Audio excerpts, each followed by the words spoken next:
நாங்க தான் காசு வாங்கிட்டு பேசணும்னு பார்த்தா அவருடைய மனைவி விவகாரத்து கேட்கிறாங்க. கன்ஃபார்மா தெரியுது சங்கீதாக்கு முன்னாடி திமுக இருக்குண்டா. உங்க பொண்டாட்டியை கூட உன்னால வச்சுக்க முடியுமா? நீ என்ன தலைவனு கேட்டான். பதில் இல்லை.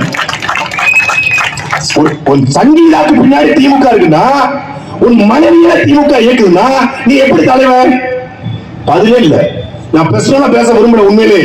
ஆனால் எதிர்த்து யார் பேசினாலும் திமுக இருக்கிறது. இதைத்தான் திமுக செய்யும். நாங்கள் திமுக வைத்து பிஜேபி பீட்டிங், நாம் கட்சி வாக்கு செலுத்தினா பிஜேபி உள்ள வந்துடும். இவர்கள் சங்கிகள், RSS கைகூடி. பாத்தீங்களா, ரஜினிகாந்த பாத்துட்டாங்க சங்கிட்டாங்க. ரஜினிகாந்த் வந்து அப்பா பிறந்தநாள் கூட்டு வச்சு பேசுவீங்களா? அப்படி நீங்க சொங்கியா காயின் பண்ணிட்டீங்களே. நாணயமே இல்லாத கலைஞர் கருணாநிதிக்கு நாணயம் பண்ணிட்டீங்களே. அப்புறம் அங்கிருந்து மத்திய அமைச்சர் வந்தாரு ராஜ்நாத் சிங் தானே. அப்ப அது நாம மரியாதைக்குரிய அண்ணாமலை அவர்களையோ தமிழிசை சவுந்தரராஜனையோ ஏதோ ஒரு டிபேட்டை சந்திச்சு பேசி நல்லா இருக்கீங்களா, நல்லா இருக்கீங்க கேட்டாங்களா, இல்ல நல்லா இருப்போம்னு கேட்டாங்களா? நல்லா இருப்போம், நாட்டை மாத்துன்னு சொல்றாங்க. கூட்டு சேர்த்தாங்க, பேசக்கூட முடியாது. நாங்க பேசினா எங்களுக்கு பச்சை குத்துவது. அந்த திமுக குத்திய அதே பச்சை தான் இப்ப தாவேக்கா குத்துது.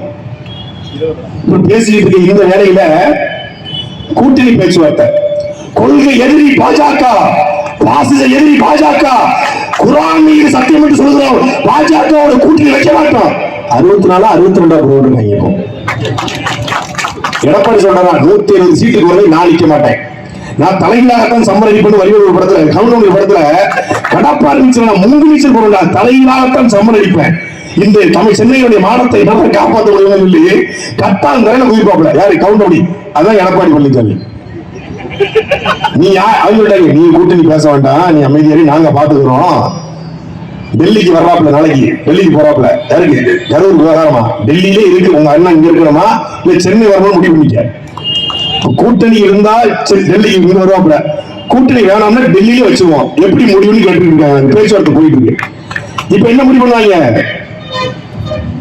கூட்டணிக்குள்ள போனா அது தற்கொலைக்கு சமங்க, தனியா நின்னா அது கொலைக்கு சமங்க.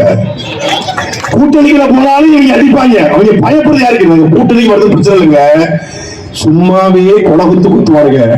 கொள்கை எதிரி பாஜக, பாசி பாஜக போனா இவங்க பறந்து வந்து அடிப்பாங்க. சீமான் கூட சும்மா இருப்பாங்க, சாட்டையே ஒரு போயிருக்காங்க. ஏங்க அவங்க ரொம்ப படுத்துவாங்க, கெட்ட கெட்ட வார்த்தையில பேசுவாங்க, காதுகளும் 7 தலைமுறை பயந்து போயிருக்காங்க. அப்போ அந்த நாளுக்காகத்தான் நான் காத்துக் கொண்டிருக்கிறேன். I waiting bro. What bro? This is very wrong bro. தெரியும், நீ இந்த இடத்துக்கு நகருவேன்னு எனக்கு நல்லா தெரியும். ஏனால் கொள்கையற்ற ஒரு நாள் தமிழ் நிலத்தில் அரசியல் பண்ண முடியாது. இப்ப எதுக்கு விஜய் கொள்கை அறிவிக்கிறது? இல்ல, கொள்கைன்னு ஒண்ணு அறிவிச்சா நாம் தமிழர் கட்சிக்கு கொள்கைன்னு ஒண்ணு இருக்கு. என்ன கொள்கை? தமிழ் தேசியம் என்கிற கொள்கை இருக்கிறது. இந்த கொள்கையை எந்த கட்சியோடும் பொருத்த முடியல.